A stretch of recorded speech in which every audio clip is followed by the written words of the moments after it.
السلام عليكم، مرحبا بكم معايا في فيديو جديد. اليوم ان شاء الله كما كتشوفوا غنشارك معكم التقليه بطريقه جد سهله وكتجي لذيذه ومعلكه. نتمنى يعجبكم ومباشركم مبروكه مقدما.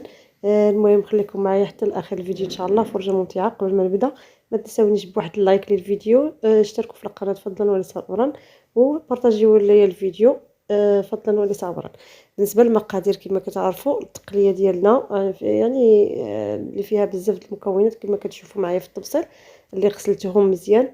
المهم سلقتهم ونقيتهم مزيان، يعني كما كتعرفوا التقليه كتبغي النظافه مزيان.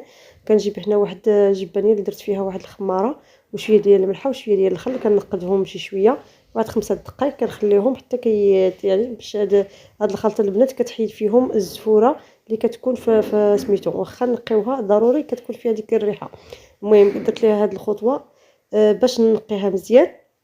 من بعد كنصفيها كما قلت لكم.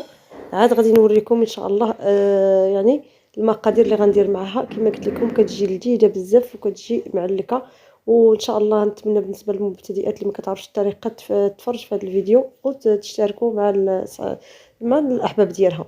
صافي كما كتشوفوا معايا كما قلت لكم كنخليوها هنا واحد، يمكن لكم تخليوها حتى نص ساعه. عاد كنصفيوها ان شاء الله ونرجع معكم باش تشوفوا كيفاش كتجي نقيه كما كتبان لكم. ودابا غادي نجيبوا العطريه، شويه ديال الكمون، شويه ديال الخرقوم، شويه ديال التحميره، شويه ديال الابزار، شويه ديال يعني العطريه ديالنا، وواحد البصله كبيره، وشويه ديال واحد 4 الفصوص ديال الثومه.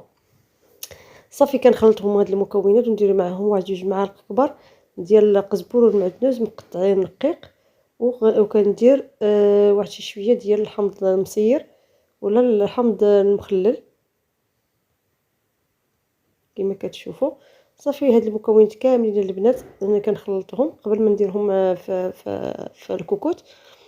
صافي يمكن لكم ديروا هاد الطريقه من الليله البنات وتخليوها في الثلاجه حتى الصباح، كتجي ساهله. غير كديروا شويه ديال الزيت صافي يعني كتنصبوها، وغنضيف عليها راه هادشي غنديروه في الكوكوط. يمكن لكم ديروا هكا كما قلت لكم، تخليوها واحد نص ساعه تقريبا ترقد في هاد المكونات ديالها كاملين. صافي درت هنا واحد مطيشه محكوكه، ودرت واحد المعلقه صغيره وافيه ديال المطيشه المركزه ديال الطماطم. نفس الطريقه غادي نخلط المكونات كما قلت لكم غير بيديا، يمكن لكم تستعملوا المعلقه. وغادي نجيب الكوكوط ديالي نحط فيها هاد المكونات،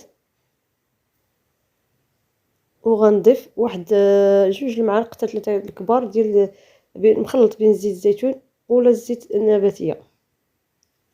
كما كتشوفوا معايا غادي نحط التقليه ديالي في الكوكوط،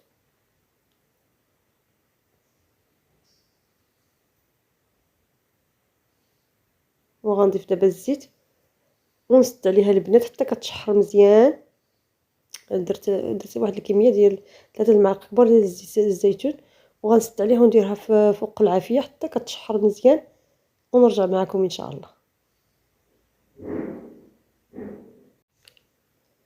كما قلت لكم البنات صافي بعد ما تشحرت التقليه ديالنا دابا غادي نضيف الماء الكافي فاش طيب.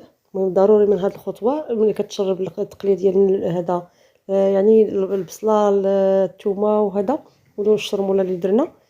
صافي كنضيف عليها شويه الماء الكافي مقدار ديال الكاس كبير ديال الماء. فاش طيب لينا التقليه ديالنا كنخليوها واحد 15 دقيقه حتى ل 20 دقيقه، نحلو الكوكوط ديالنا نشوفوا فين وصلت واش طابت ولا لا. من بعد كنضيف ليها صافي هنا راه تشربات داك الماء البنات، كنضيف ليها شويه ديال الزيتون غير يشد داك سميتو. صافي نخليوها واحد 5 دقائق وكنقدموها.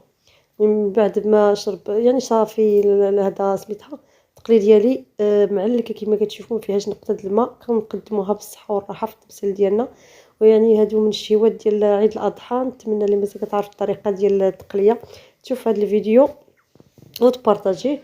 وصافي كنجيب كما قلت لكم هذا الطبسيل ديالي، غادي نقدم التقليه ديالي طريقه عاديه بلا ما نستعمل البنات لا لوش ولا المغرفه. صافي كنقدمها بحال هكا، ويمكن لكم تزينوها بشي شويه ديال الحامض في الجوانب، ولا تزينوها بالقشور ديال المطيشه ديروها على شكل وريدات، ولا شويه ديال القزبر من الفوق. صافي كنقدموها بالصحه والراحه كتجي رائعه وكتجي لذيذه بزاف. المهم هذه عطيتكم البنات اسهل طريقه يعني لتحضير هاد يعني الكرشه ديال الخروف ديال العيد. هذا كندوق معكم، يا سلام، جات بنينه بزاف، بنينه صراحه.